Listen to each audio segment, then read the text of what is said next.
C'est terrible. Il est tellement... Vous regardez comme ça, vous regardez comment Dieu est faible ici.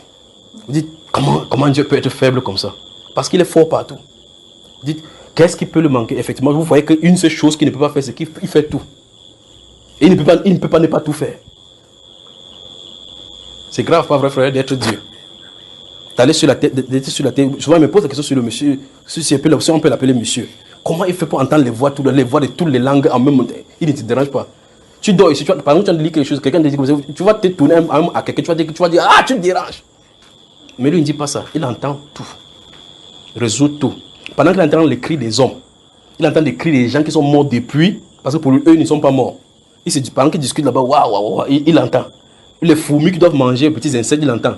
La souris qui va manger un truc piégé. Il lui dit, ne mange pas, tu manges ça, ça va. Arrête à daï, naïmo. Arrête à daï, naïmo. La Bible déclare que même le lionceau crie au champ des champs pour attendre de lui la nourriture, non?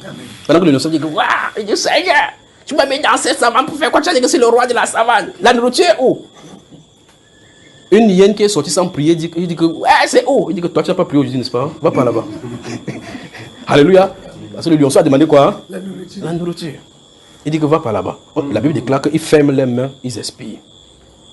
Il doit entendre les animaux. Il dit tout, il les connaît par les noms. Le nombre de poissons, jusqu'à présent, les êtres humains continuent à découvrir le nombre de poissons.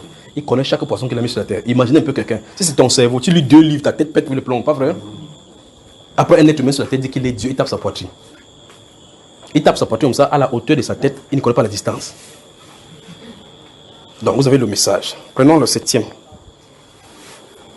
Ceci est intéressant parce que l'autre ceci m'a plu. C'est la vision des femmes enceintes. Pas n'importe quelle femme en tout cas. Le Saint-Esprit m'a montré par 2 fois les femmes qui étaient stériles avoir de l'enfant. Vous avez mon frère? C'est des femmes stériles. Et dans cette vision, il a vu ça une fois, et puis la deuxième fois qu'il a vu, le Saint-Esprit dit prophétise, parle. Vous me suivez, frère? Amen. Donc écoutez dans cette voix. C'est quelque chose que je n'attends pas d'amen vers vous parce qu'il n'y a pas de femmes enceintes chez les frères. Pas vrai? Il n'y a pas de femmes ici. Les femmes, c'est pas ici, pas vrai? C'est pas les femmes ici. Il ne dit pas qu'il prophétise sur vous que vous ayez des enfants. Pas vrai? Je sais que c'est comme ça, tu vas dire que nos frères, il rejette le Saint-Esprit. Je m'adresse aux femmes dans le monde qui ont des problèmes de conception. Le Saint-Esprit a dit, parle pour qu'en entendant ceci, que ça gemme à l'intérieur. Quand il a vu ça 2 fois, il dit, donc les gens vont avoir des bébés. Mais une fois de plus, ces bébés-ci. Donc voici cela. J'ai vu 2 fois Dieu accorder les enfants aux femmes qui pleuraient pour en avoir. Et la deuxième fois, j'ai vu le Seigneur Jésus accorder les jumeaux à une d'entre elles. Les jumeaux. Identiques, les enfants identiques. Donc vous qui soupirez depuis pour avoir des enfants, si vous entendez cette voix, c'est votre moment de visitation. Que tout ce qui était obstacle soit retiré maintenant. Le Dieu de la Bible se souvient de vous et dit, c'est ton moment. Cesse de te lamenter et dis-lui juste merci et attends-toi à ce qu'il t'a donné comme promesse. Comprenez, n'est-ce pas? Notez maintenant ceci. Et puis vous lisez ceci. Luc, chapitre 1. Je crois que ouvrez la Bible, on va lire cela voir. Donc, quand ça uniquement, vous remarquez que ces gens de prophéties, ce n'est pas pour un homme, c'est pour les femmes. Donc, subitement, on va commencer à voir sur le corps. Quelqu'un entend ceci. Il dit, Seigneur, je reçois ceci comme une prophétie pour moi. Subitement, son corps se métamorphose. Vous vous souvenez de mon histoire de Corona à l'hôpital, là, n'est-ce pas? Dès que je me suis tourné, regardez, dès que je me suis tourné là, je savais que je l'avais. Je savais, pas l'ombre d'un doute, je savais que je l'avais.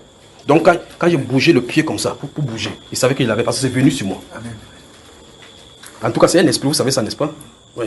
C'est un esprit. C'est venu là. Quand ça m'a frappé, bon, je savais. Donc, en bougeant le premier pas comme ça, le Dieu du ciel, c'est ce que je dis vrai. En bougeant le pied comme ça. Dès que je suis rentré, j'ai ouvert la chambre comme ça pour venir, parce que je faisais les formalités pour faire sortir mon épouse. Dès que je suis rentré de la chambre comme ça, je savais que je l'avais. Il commençait à l'éviter. Il savait. Il dit il faut pas ça qu'il ici pour là-bas. Parce qu'à la maison, il fallait qu'il commence la prière. Donc, quand ici on dit par rapport à ce genre de message, quand quelqu'un entend cette voix-ci, il dit ça c'est pour moi. Et que c'est une femme stérile. Quelque chose vient sur elle. La voix là, la voix qui a parlé. Comme ça. Vous entendez, écoutez encore. Voici quelqu'un, une vierge, voici une vierge. Quelqu'un vient se positionne. Tu vas être enceinte. Il dit, ah bon, oui. Moi qui suis stérile, comment ça va se passer? La puissance du Très-Haut viendra sur toi. Vous entendez la voix, vous entendez la voix. et il te couvrira de ton ombre. C'est pour cela que l'enfant qui viendra dans ton sein, on l'appellera le Fils du Dieu très haut. Ça fait sur elle. Lisons Luc chapitre 1. Luc, le chapitre 1. Donc, ces versets, ça c'est spécifiquement pour ces personnes qui sont enceintes, d'accord? Ok, maintenant, versets 36 à 38, du chapitre 1 de Luc. Voici, Élisabeth, ta parente, a conçu, elle aussi, un fils en sa vieillesse, et celle qui était appelée stérile est dans son 6e mois. Car rien n'est impossible à Dieu. Oui. Marie dit, je suis la servante du Seigneur, qu'il me soit fait selon ta parole. Ouf, tu parlais de femme de foi. L'ange l'a quitté. Quand il a dit ça, l'ange l'a quitté. Et un maigrichon là-bas qui prie de Zacharie t'a prié à t'exaucer. Il dit comment, moi je suis vieux. Ça se passe comme avec le oué là. Il dit, ah, tu doutes, tu vas faire quelqu'un dit Moumou Zacharia. Quand elle a dit, écoutez la femme de foi. Je suis la servante du Seigneur. Donc que Dieu fasse de moi ce qu'il. S'il veut faire n'importe quoi, qu'il fasse selon ta parole. Voici une femme de foi. On lui a expliqué au moins qu'elle ne doit pas te toucher. Mais si tu dis aux gens qui fréquentent maintenant, il va te poser tous les trucs scientifiques. Ils vont commencer par que non, frère Junior, je suis cartésien. Comment se fait? Explique-moi. Le spermatozoïde est censé rencontrer la gamète. Ça va venir comment? C'est comme vous voyez quelqu'un qui a les pieds qui est paralysé. Vous dites, mais frère Junior, est-ce que Dieu peut faire que son pied se redresse? Moi, je regarde quelqu'un, je suis coordonné. Le pied là, avant qu'il n'ait le pied là, c'était où d'abord? Il est né avec, il avait le pied dur. Quand quelqu'un est né, il a le pied dur. Quand quelqu'un est conçu, ce n'est pas en liquide. Comment son liquide est devenu solide? Et quelqu'un dit que quand c'est tordu, il ne peut pas redresser. Donc ça dit que quelqu'un a fait venir de quelque chose de nulle part. Ça se présente devant toi. C'est parce que c'est détourné qu'il ne peut pas faire quelque chose. Alors, donc, Marie dit qu'il me soit fait selon ta parole. Comme la parole a dit que ça fait. Qu'est-ce qu'elle a fait? Elle a accepté la chose. Maintenant, écoutez, maintenant, c'est que la Bible, donc, à partir de Marie, donc, dit dans le verset 45. Qu'est-ce que ça dit, le verset 45? Heureuse celle qui a cru. Heureuse est celle qui a cru parce que les choses qui lui ont été dites de la part du Seigneur auront leur accomplissement. Donc, vous voyez que, regardez bien, il n'y a pas le nom des stériles qui est dit. Mais il dit, parce qu'il a vu les femmes qui recevaient les bébés. Ça venait, waouh, ça venait, waouh. Pourquoi?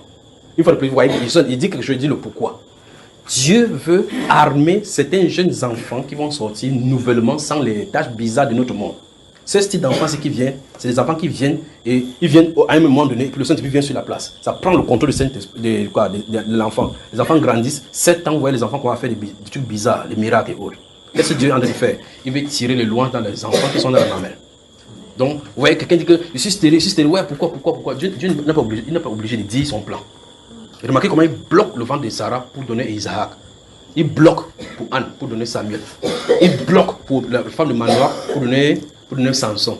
Il bloque Marie. Il bloque Élisabeth pour donner Jean-Baptiste et Jésus. En des temps de visitation du Seigneur sur la terre, les femmes stériles enfantent. Regardez, observez seulement.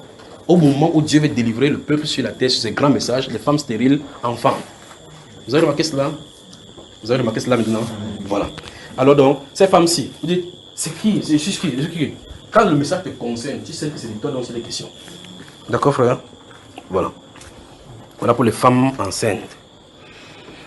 Voilà, qu'est-ce qu'il veut faire ici? Invité. Je crois qu'il veut laisser comme ça. On est là, trop ici. 21h37. Quand, ici, ça c'est, j'ai vu deux, ça c'est la vision d'un, bon, le nom du frère est écrit ici, mais comment il veut faire cela maintenant? Il faut qu'il code cela maintenant. J'ai vu le frère Si et son grand frère appelé au ministère, le frère qui est ici.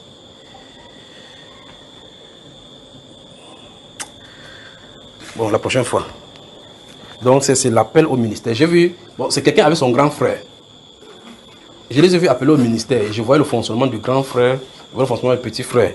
Il y a le problème de poisson brisé là-bas qui se pose. Donc, on va y revenir. Vous savez, j'ai dit poisson brisé. Parce qu'on est censé pêcher. Mais le poisson est brisé et on a mangé d'un côté. Donc, ça, c'est l'appel au ministère. Bonne soirée. Que le Dieu d'Abraham, d'Isaac et de Jacob vous bénisse. Amen. Bonne soirée à vous. Bonne soirée, que le Seigneur vous bénisse. Donc, samedi, donc, samedi 16h, il faut qu'on prenne la pente d'Israël, c'est avec le temple, on essaie de développer, d'accord. Et donc, on commence par Israël, parce qu'il faut que le problème du temple soit résolu. Pour qu'on voit cet temps, c'est véritablement positionné, et puis on revient dans ce que le Saint-Esprit a dit par rapport à nous maintenant. Parce que lorsqu'on va finir avec le problème du temple, avec Israël et l'Église, ça va encore nous positionner davantage du moment de la visitation du Saint-Esprit, de la préparation pour être enlevé, d'accord.